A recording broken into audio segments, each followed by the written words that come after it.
आम्ल की एकादशी व्रत फाल्गुन मास के शुक्ल पक्ष की एकादशी तिथि को रखा जाता है। धार्मिक मान्यता के अनुसार इसी दिन विवाह के बाद भगवान शिव पहली बार माता पार्वती को काशी लेकर आए थे।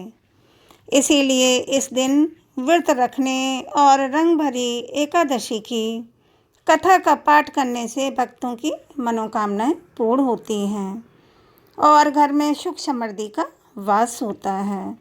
राधे राधे दोस्तों, आप लोगों पर भगवान विष्णु माता लक्ष्मी की कृपा सदैव बनी रहे। आम्ल की एकादशी व्रत की कथा कहते हैं, आप लोग भी सुनिएगा।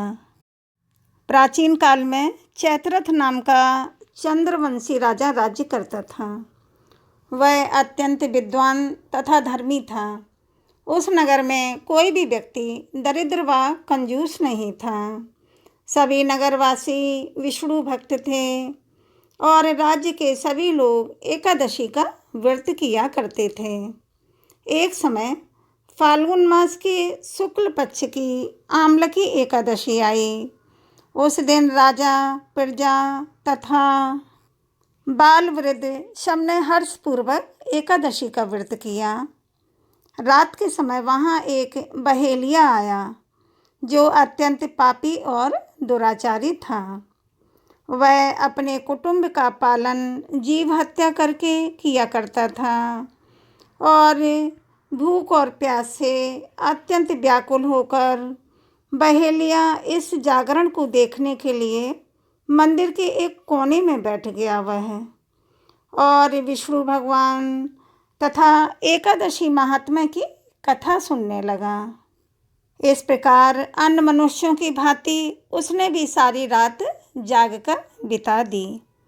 प्रातःकाल होते ही सब लोग अपने अपने घर चले गए तो बहेलिया भी अपने घर चला गया। घर जाकर उसने भोजन किया। कुछ समय बीतने के पश्चात उस बहेलिये की मृत्यु हो गई।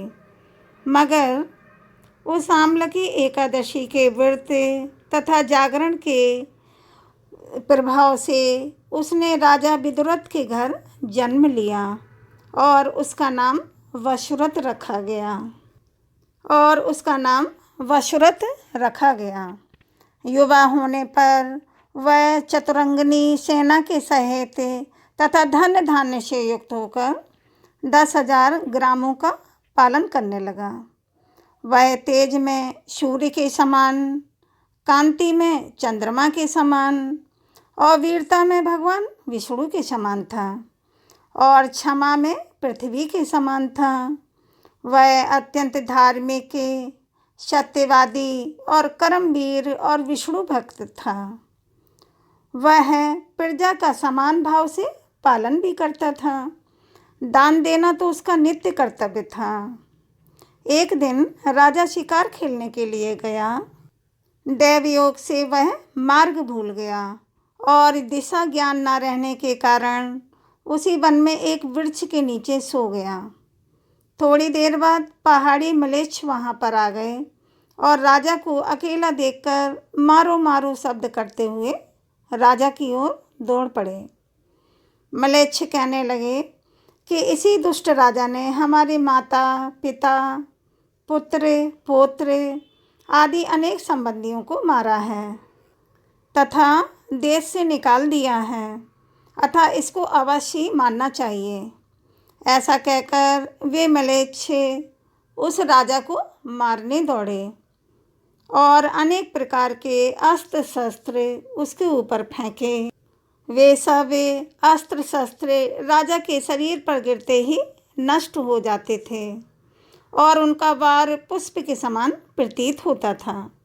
अब उन म्लेच्छों के अस्त्र शस्त्र उल्टा उन्हीं पर प्रहार करने लगे, जिससे वे मूर्छित होकर गिरने लगे। उसी समय राजा के शरीर से एक दिव्य स्त्री उत्पन्न हुई। वह स्त्री अत्यंत सुंदर होते हुए भी उसकी भ्रुकुटी टेढ़ी थी और उसकी आँखों से लाल लाल अग्नि निकल रही थी जिससे वह दूसरे काल के समान प्रतीत होती थी।